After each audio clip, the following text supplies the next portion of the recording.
line full-fledged running. And then some one of these particular ones in here I already made, and I'll let you know exactly which one that is. But of course, essential oils are very expensive, especially if you get quality ones. So yeah, it's just a work in progress. So here we go.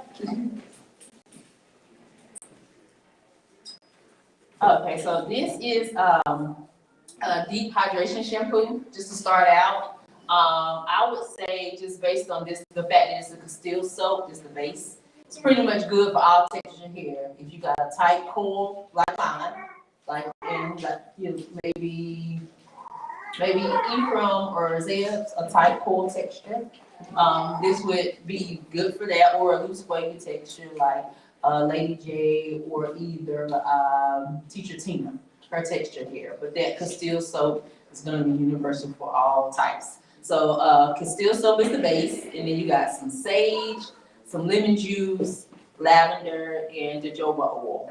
All of these, this blend right here really helps hydrate, and I just call it my pretty much universal blend. Regardless of your hair texture, I try to keep it universal as much as possible. I like peppermint a lot, so I put that in my essential oils that I use on all my clients here, which many of them, some of them are in here now, and they enjoy it. Okay, so I'm gonna just give you guys, take a picture with your cell phone too. That's what I did in class. Took a lot of snapshots, and there's no particular way to blend it. You can make as little or as much as you want based on the Castile soap. You can do one part, and then do one part of everything when you're blending it together. So it's just how much of this particular product that you want to do. So, and I call this deep ocean hydration. I'm an earth sign, so I like earthy stuff. But the lemon juice is what, if you like lemon, this is a good hydration for your hair as far as shampoo is concerned.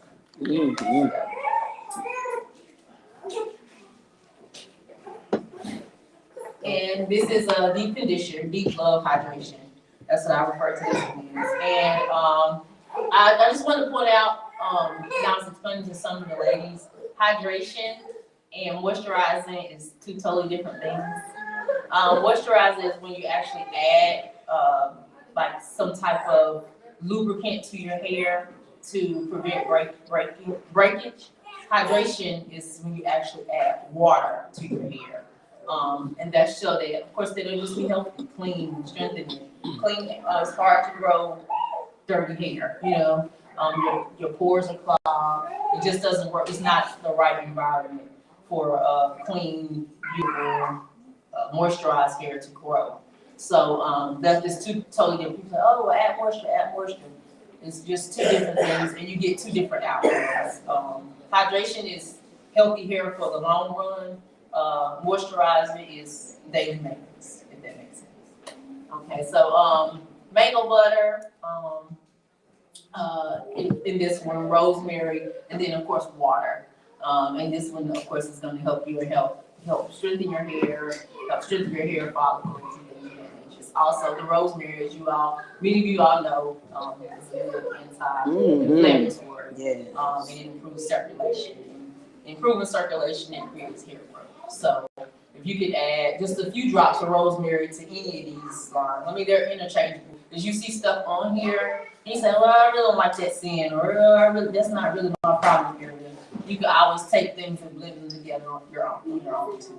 So these all interchangeable. And as long as you got something that's like a Castile soap is how many like natural hair shampoos are made, shea butter, olive oil, things of that nature, and then you just kind of do it. The Healing Rose, and I like all my names. I did this presentation in class, but yeah, it's a little bit of nostalgia because me and the ladies, we had a lot of fun. But this is like a hydration spray. It's like a rose water spray. And it calms, if you have itchy scalp, it can calm that particular area. And it shields your skin from free radicals because that's where a lot of breakouts come from. Even in your scalp, because we have pimples in our scalp too. So this particular will have combining these items together can help with that as well, and also promote healthy hair growth. Dehydration. My professor, she was on a lot of medication that makes her dehydrated. She actually recommended this blend, or wanted us to come up with a blend, because a lot of us, especially in the summertime, when it gets cold outside, rose water is very good to spray in your hair, and it's just a matter of boiling the rose petals and kind of going from there. You can add scents, take away scents, add oils, take away oils, but it's very helpful in the wintertime when our skin dries out and our hair dries out. So this is a good routine.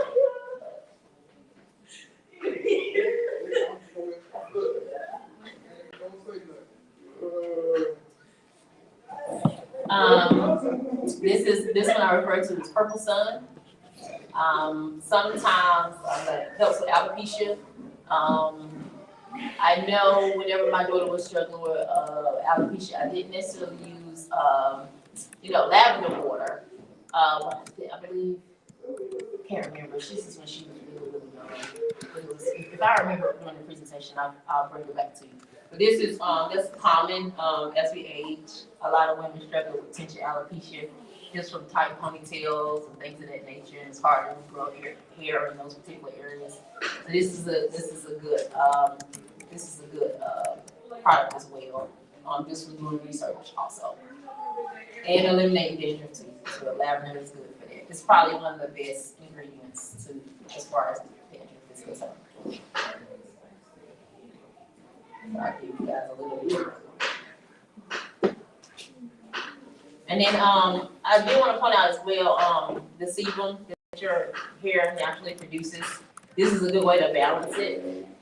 Lavender is a good way, because you don't want your hair overly oily. Just like with your skin, you don't want it too dry, because of course you either have inflammation or either acne. So this is a good way to balance. This is a good balance for aging. Lavender. All of our hair produces oil, but if you have like overly oily hair, this is a good product to spray your hair down with to kind of control how your hair follicles produce sebum at the root. Either or. I mean, of course, you can spray it on your scalp, but it's probably gonna, get in your hair as well. But ideally, your scalp. To answer your question. And this one, Mother Peach, this is the one where I was saying the moisture. The other one were more hydrating agents, especially the conditioner. But this one here, this is a actual moisturizing component here. Smells really good. One of the girls in our class, she does my locks now. She makes this peach oil, and she made it in class. But instead, I did a presentation, but she actually made it. And she uses it's like a whipping, I don't even know what the name of it is, but she puts all her ingredients and whips it. Took about 30 minutes that it had to be whipped to make sure it's creamy and smooth. Keisha may be familiar with it, because I know sometimes she makes her own products to make the butter. Yeah. So, but she used that in the class, and this is the opportunity to actually add moisture to your hair. And once again, it's a good inflammatory agent as well. But this is to make your hair look nice and hydrated and oily. Not too oily, but to be so much to your hair. So. Good. Yes, essential oil. Mm-hmm. Yeah. Mm-hmm.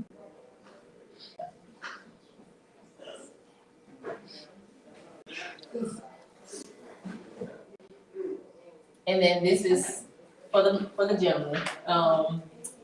Earth's Mane, it's a beard oil. Vitamin E, jojoba oil, grapeseed oil, and lotus seed. This particular blend right here will help you grow a nice, pretty mane for your beard, and it can still be used in your hair, so it's interchangeable. But as you can see, it doesn't have like something fruity or something like that in it that a man may not necessarily want. I know my husband, when I start spraying my body splash, he runs out the bathroom, runs out the room. You know what I mean? He doesn't want to smell like a woman. But this is something for the gentleman that you can use on your hair and also your I think the thing that I like the most about this one is the vitamin E oil, which is very easy to eat.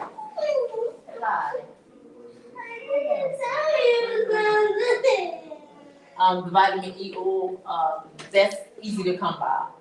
And most of the time, any essential oil shop that you go to, you'll find that. And the jojoba oil as well. And that was my last slide. So, just to give you guys a sneak peek of what's to come with the lock house. Of course, some of the products I have not, like I said, I haven't started making yet, but you guys got it here at first glance, second to my class in college. So if you guys have any questions, go ahead. So that was great information. Mhm. And just so you know, I'm broadcasting that out like people in Ghana and everything. So, because they do a lot of natural hair over there. So especially my loctician, I send it to him too. So, hydration. Yes. Can you go into a little bit more on what is really good to, hydrate Hydration. your hair with, and even like the base water that you want to use or something? For hydration, I strongly recommend whenever you're washing your hair, and this is good for your skin and also for your hair, steam treatments. And you can buy a steam treatment machine or online. And pretty much while you're washing, a lot of spas use them, some nail salons use them, but they are actually help balance, like I said, the oil and open up your pores and help kind of eliminate some, clogged skin in your scalp and of your hair, to just kind of clean your face. Also while adding water, which is, of course, is going to create a natural shine where you don't have to use as much moisture. And it's going to make your hair more flowy, more vibrant without adding shea butter or castor oil or whatever your choice of oil is. So hydration, the best thing for to add hydration is our steam treatments. And you can do that when it's just pretty much it's a little machine, put water in it, turn it on, and that's something I'll be adding at the lock house real soon, so stay tuned. So, and you just let it run while you're shampooing your hair. You can just lay there and relax. The good thing, if you buy the right one, you can hydrate your skin, you can hydrate your hair at the same time. So you could literally do that if you turned your shower on. You can. Yep. And a hot water, just like a shower. Yep. Yeah. You can do that as well. Maybe you're gonna get like the best of both worlds while you're cleaning it, or you're doing a detox for your locks. It's a steam treatment, so great. Yeah. So I intend on incorporating the steam treatments in conjunction with the lock detox at the very same time. So that's gonna get rid of that buildup, gonna help purify your locks, purify your scalp, but also add hydration at the same time. Keisha, you had a question?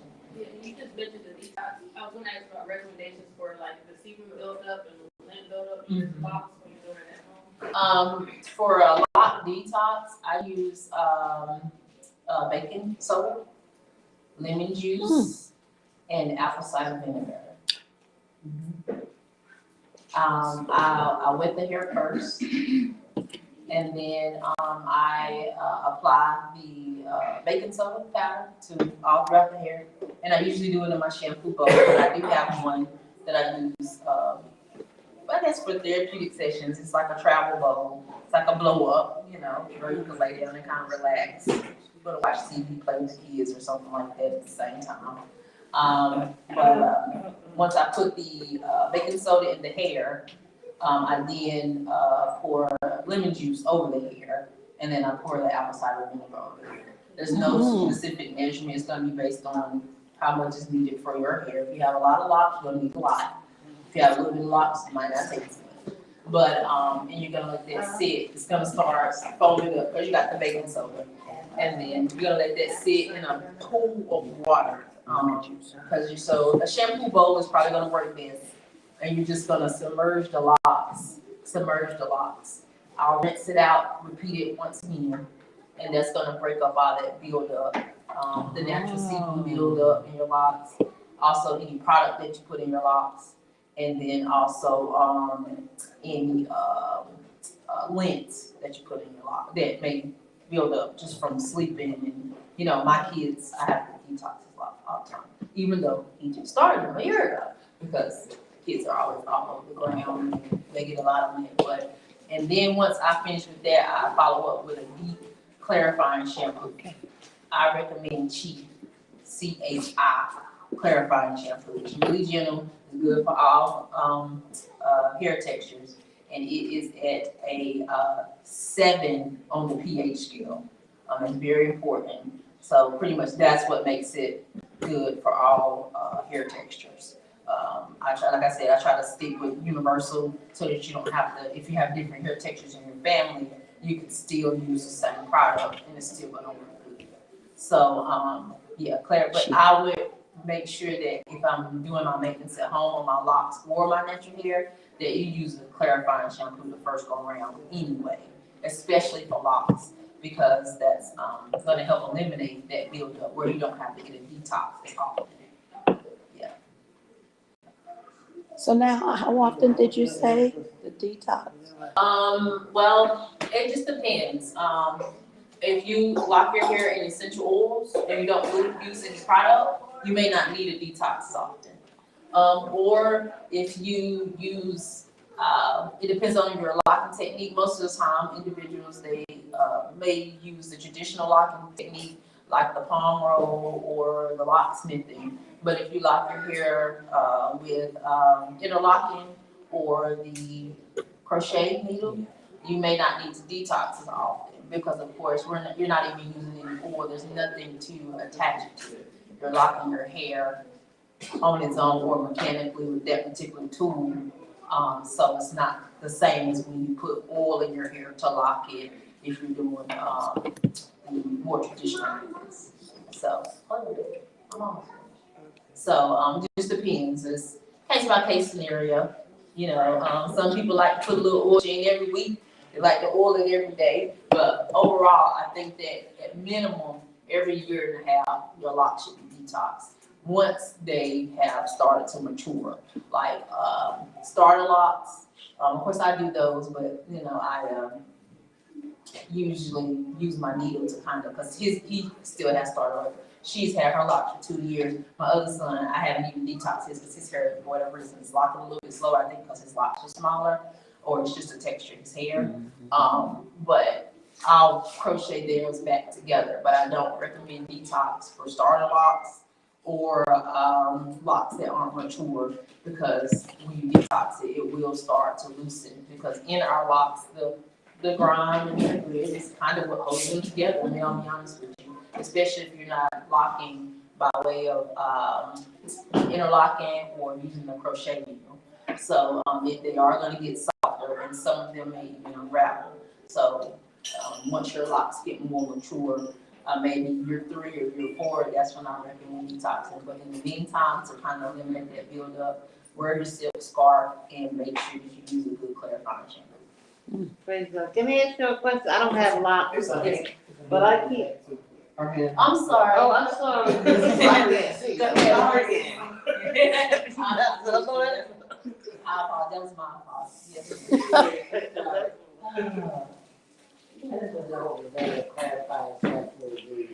Yes, ma'am. Chi shampoo. CHI.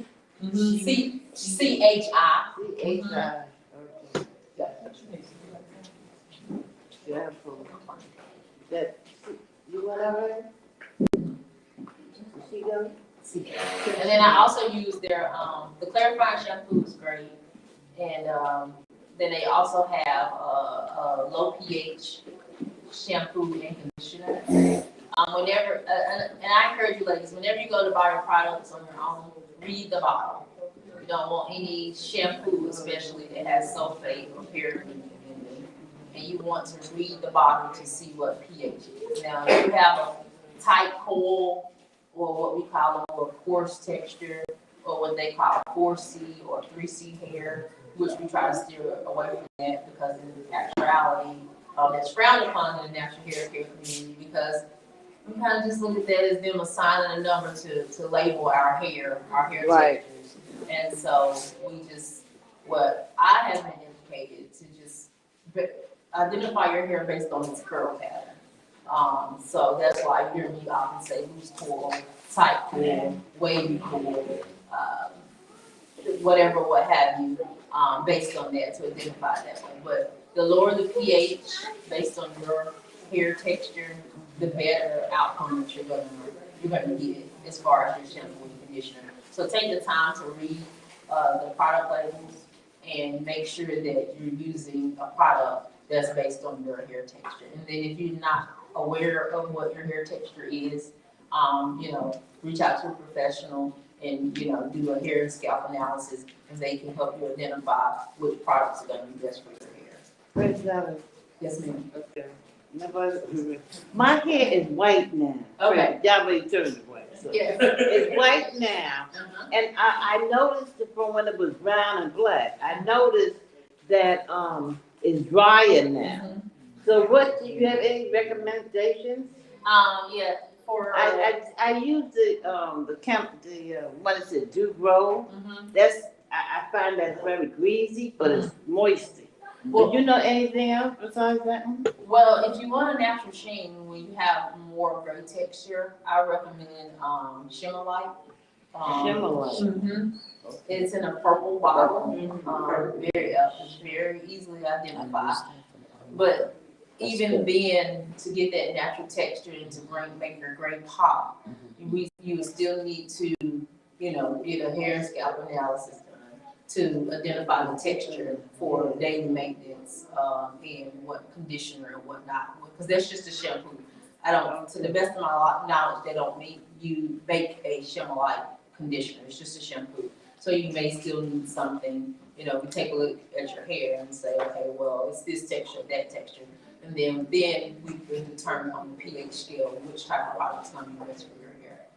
As far as It's conditioning. white now, so it's different from when I was young. Yeah. Now it's And more it may dry. be, most of the time when you have, it's of course your texture. So you may need a conditioner that's on the lower on the pH. Yeah, but to make your gray pop and, for it to be flowy and beautiful, the Shimmer Light is gonna be best. That's the one to make it more whiter?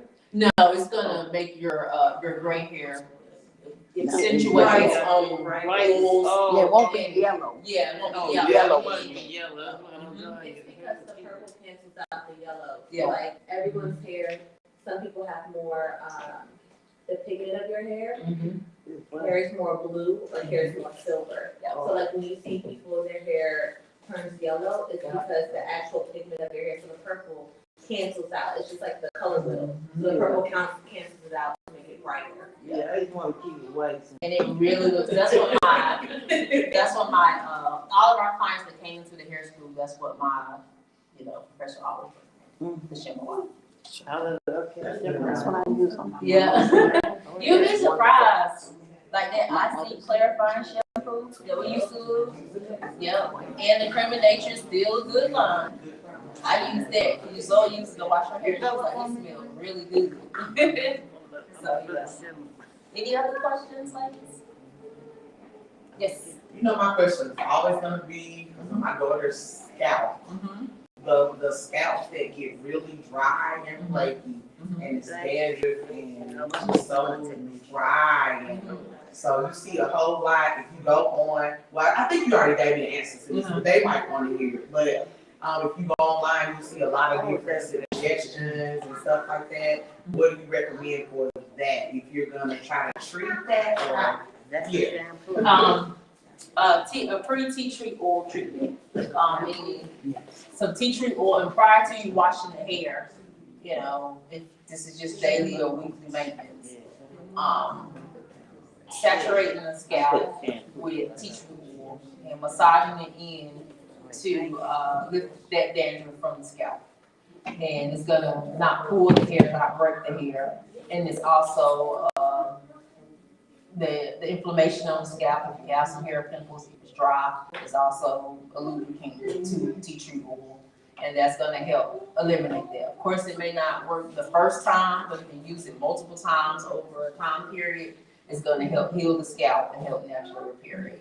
So that tea tree oil, prior to you even washing it, you know, take your braids out, take your two-strand twist out, or if you're about to do some maintenance on your lock and you see that you have a little dandruff attached to your scalp, doing that will definitely help.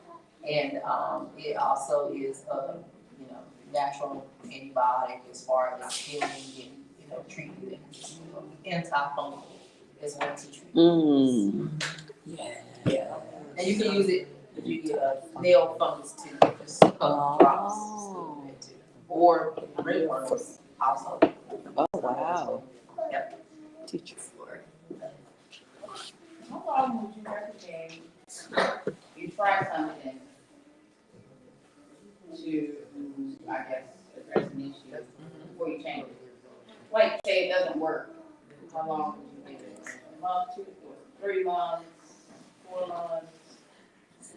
I guess it depends on what you're trying to treat, because the time of the year is going to impact how products work.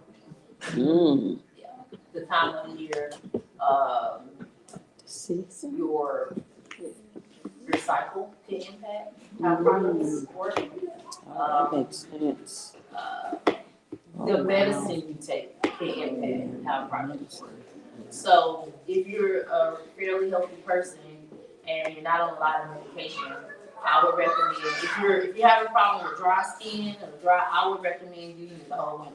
You know what I'm saying? Just to see, because you're not really going to see the benefits of something that you're using on your hair to help keep it hydrated and moisturized in the wintertime until the spring.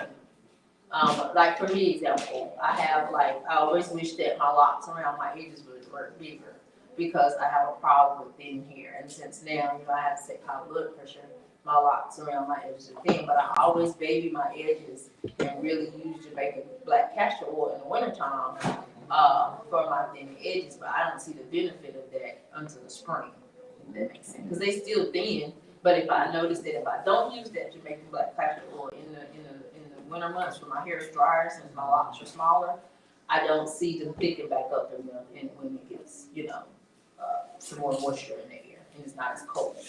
So I would say at least whatever season it is, if you try it in that season and you're trying to, eliminate some problem area that you're having with your hair, use it that whole season. And you may have to switch products season by season. I know I do. I only use the Jamaican black castor oil for my lock maintenance in the winter time, but not in the summer. Yeah. Yes, ma'am. So I'm thinking about, since we have different, we don't go through the 4 seasons over there. It's just wet season and then dry season. So in the dry season, I would need to be more vigilant about hydrating and all that good stuff because it's drier and hotter. Yeah. And then in the rainy season, it's just making sure I'm getting this right in my head.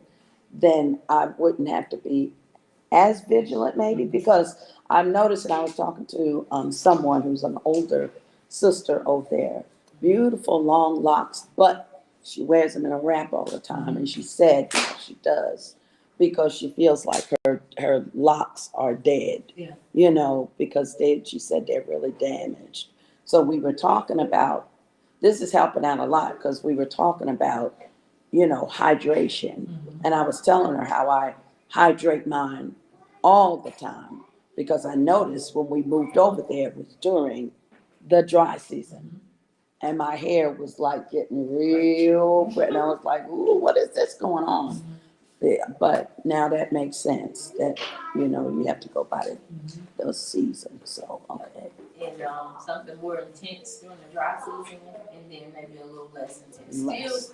Still important that you hydrate and moisturize, but in the winter, dry months, cold months, that's when you really, especially if you have color in your hair, in the winter months, it's very important that you incorporate, moisturize, and hydration at the same time. I recommend both.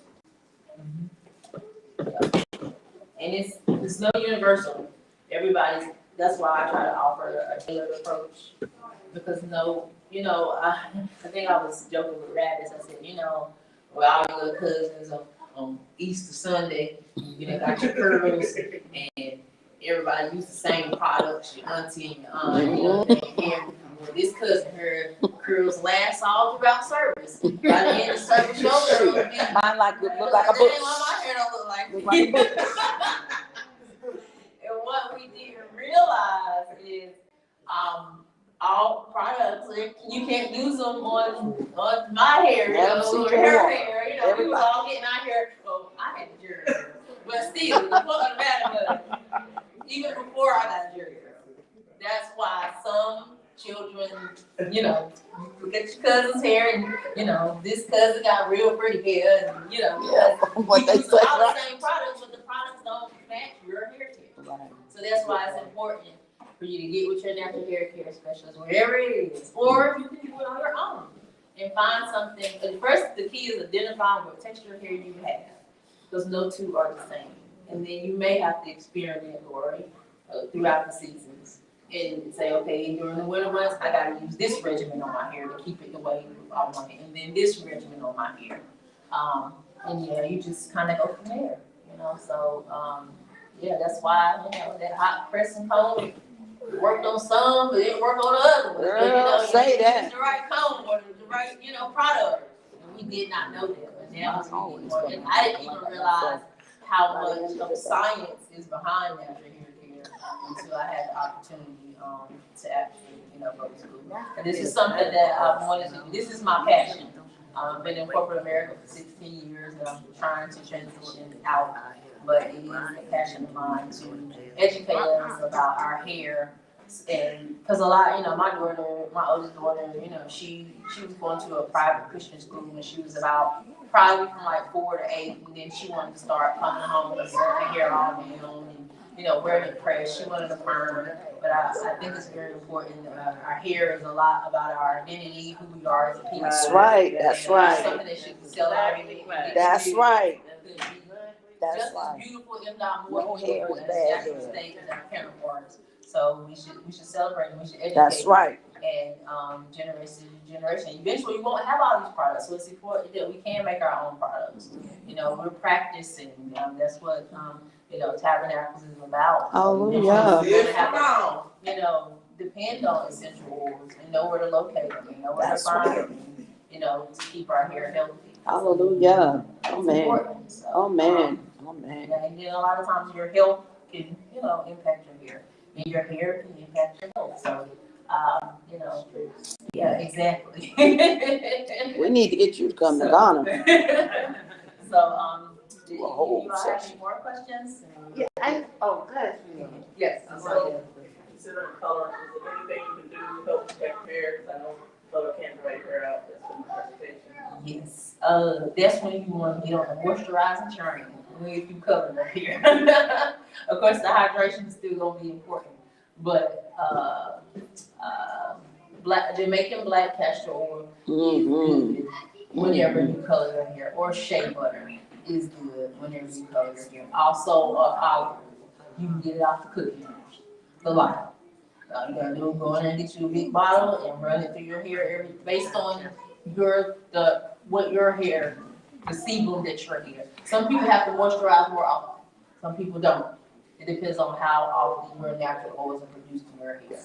But we definitely want to make sure whatever portion is colored, make sure you avoid getting that in your hood. Even putting it in a little spray bottle with the Jamaican black castor oil and spraying it. That's and what I do with my yeah. And then if it's in between retwists, saturate it and just let it air dry with the water and the Jamaican black water and just letting it air dry on its own.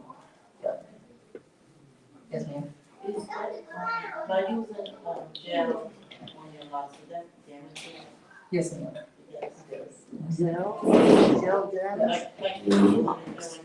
There is a gel that I recommend that I use on my clients. It's Jackie's. There's no shrinkage and no buildup and no flake. But at the same time, there's still product.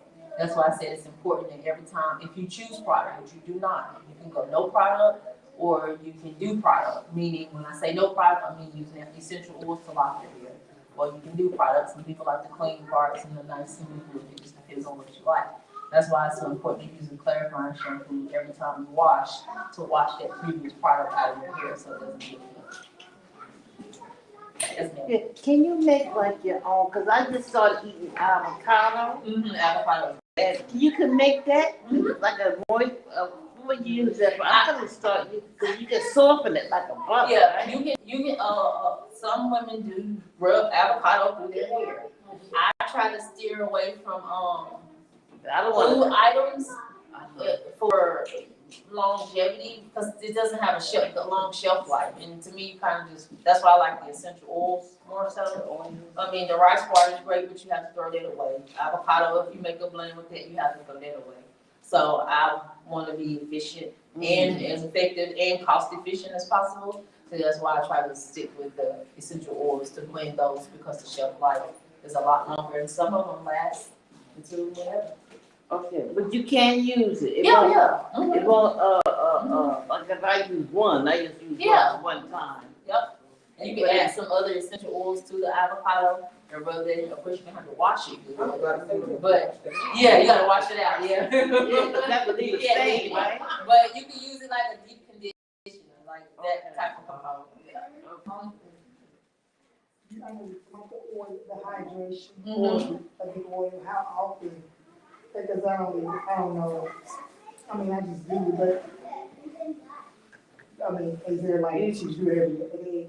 You said hydration or the moisturizer? Both. Okay. The hydration, you can hydrate as often as you want.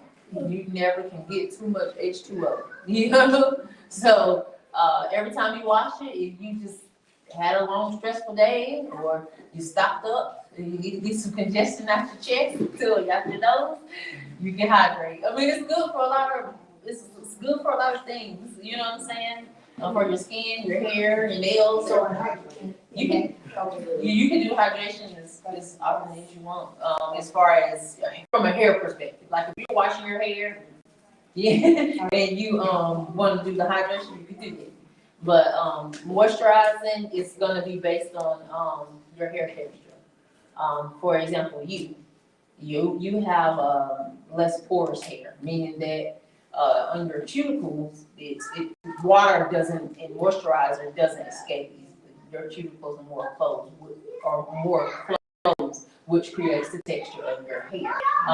So you don't have to hydrate your hair as often, maybe once or twice a week. But like for me, myself, I have high porous hair, meaning the cuticle, the shaft of my cuticle has holes and indentions in it.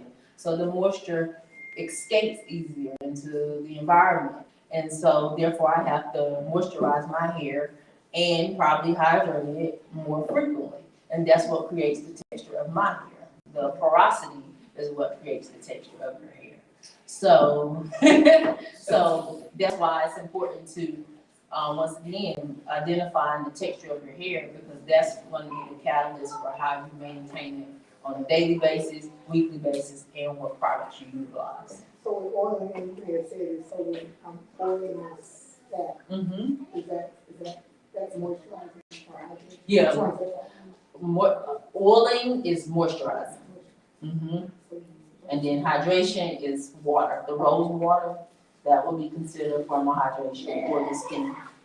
And that could be done as Every time you wash it, or you just want to relax in the evening, get you a stain machine and, lay down and relax. Okay, so, and I guess why I'm asking is because realistically, I schedule an appointment. So, you know, yes. for me, I'm like, girl, I need to come. Yeah, So, you want to should I hydrate. just do oil? Yeah. Because I'm not washing my hands. Yo, you don't, I would recommend that you at least moisturize, but if you want to wait until you go for your lock maintenance appointment for hydration, that's definitely okay. But some people care for their locks at home, so just to have the best. So I can just spray the Moist water, yeah. Shampoo. Exactly, yeah. that's. Okay. Yeah, okay, I Oh, apologize. that's what I, I cause understand. I'm like, Yeah, yeah, the rose water is okay, but if you use like avocado, like I was saying, you can but rose water is okay. one more thing, is everything we have to be tangled, cause that's my, Anyway, just taking it, I know it hurts, you don't like it, but just every couple of days, Keisha does. When I twisted her hair, I was like, girl, you ain't none of y'all like doing together like this. And she was like, I'm pulling it apart. So yeah, just yeah. For starter locks, they tend to intertwine around each other. So, yeah. And I apologize, Lisa, you had a question? Oh, and I know I'm late. Oh, no, you're fine. Rosemary water, Mm-hmm. clove water. Yeah. About how long can you keep that in a water bottle? Since they drop those, out, keep them on the shelf. Sometimes they keep the rosemary and different kind of ingredients in oil for a long time. But if I made a bottle of clove rosemary water, how long should I typically keep it? I would say if you put it in the refrigerator, of course you don't wanna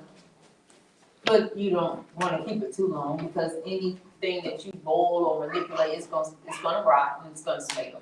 But if you put it in the refrigerator, it's gonna make it last longer. Yep. Like the flaxseed oil gel that some people like to utilize, that has an expiration date. But if you put it in the refrigerator, it'll last longer. So I'm gonna say, let's say you make a batch of rose water and you pour it off of there. I mean, it's still rose water, but roses stay dry. You know what I'm saying? So I would say maybe after a good week, smell it and see what it smells like, and then kind of go from there. But just keep in mind if you make anything out of food, rice water, it has a very short. Old rice water, I think it's really good. So It sure does. yeah, it does.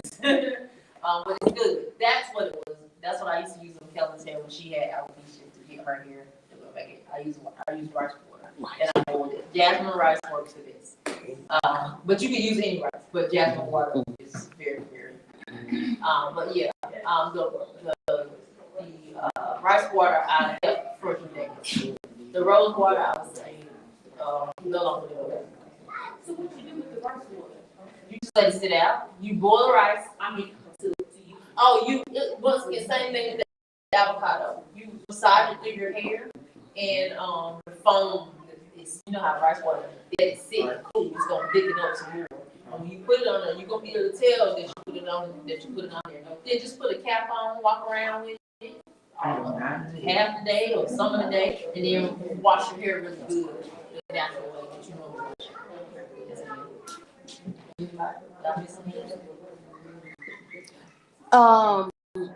Another rice water that's really good is also that black rice. Mm-hmm. Yeah. Oh man, because that's like purple. So anything purple, black rice is from the Orient. So used to be back in the day, only the emperors ate it because it's really high in antioxidants, like black grapes, like dark grapes. Those things that have purples and red and blue in it is good for your blood and good for antioxidants. So I started doing the rice water with the black rice. Man, and found, ooh, yeah. On your hair, you said? Mm-hmm. Boil it, and then separate the rice from the water, and then let it sit and cool, and then you apply it to your hair. Mm-hmm. Yes. So now what you're saying, cause I experiment with Lisa's hair, and so it sounds like, and probably a lesson I learned more the hard way is when you are mixing up your own sprays, then really you need a small bottle. Yeah. Not anything too big, and you're almost wasting product if you mix a whole big batch, and then these things like, mold will get on your bottles, and so do you you clean up, like soap and alcohol or something, or y'all just throw away? I recommend using barbicide. I mean, it's good to put your products in, but it's also good to clean whatever you store your homemade products in. Good. Because fungus and that bacteria can grow, and barbicide pretty much takes care of it. And you don't think about that, cause you have a comb or whatever for years. Come on, brush. There you go. Right. But you're thinking that's because they're using different people. Right. It sounds like it's good even for your own thing. That's You don't have to have good. a license to buy. You can just Yeah, buy you can that buy it, out of yep. Sally's or whatever. Barbicide. And, it will tell you on, I have a little cup that's pre-measured, but it's that and like, 4 cups of water, so light sea blue, and that's how you know you got the right consistency. But, Different sizes, yeah, but they have the 54 ounce and they have the 16 ounce. And it literally says rock side, it feels crazy. because you may go through a period, you may have a ring worm or several other dermatitis, which a lot of women, it's very common, they don't realize they have it. And you know, you have that flaky, thick, crusty, pimple-like that you think is just dandruff. And if you use a comb, you don't clean it properly, you just reinfecting yourself. You know what I'm saying? So it's just kind of, it's a perpetual cycle. I mean, most of the time you can kind of identify a ringworm because your curls come out, you know? But that's common among women of color. They don't realize that that's the issue. And, you know, and you kind of like Shanique was saying, cleaning your combs. Really, I clean my combs after every single client. I'm soaking them in barbicide. And if you go in a natural hair care salon and you do not see barbicide, get up. Oh, there you go. Yeah, bring your own. There you Because I go. even clean the salon equipment in barbicide. I dilute it and spray it on there. Now, not after I use like, because you don't want to use it too often because it is a chemical and you don't want to mess up your dryer or mess up your chair. So in between, like Lysol, at the end of the day, you know, use barbicide, dilute it in water, and you can spray it. It's a household cleaner too.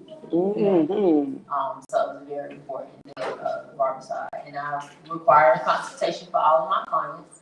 So that's to protect me, to protect you, and protect the next client. Because I'll never service a client with my chair, and you know, I identify something that I can even pass to another client.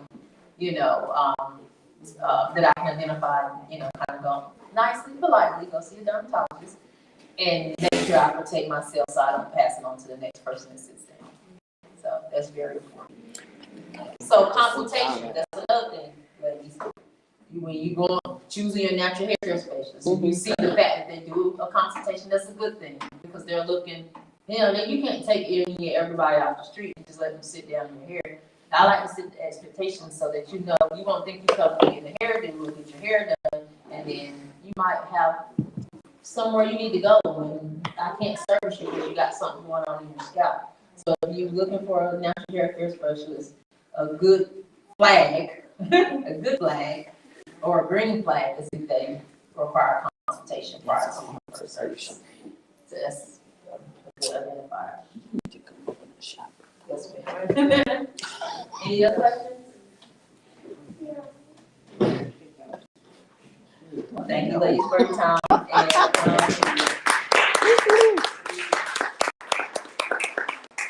go ahead and do maybe 3 quick head wraps just for time's sake, so everybody can kind of relax before dinner and service, and we can kind of go from there.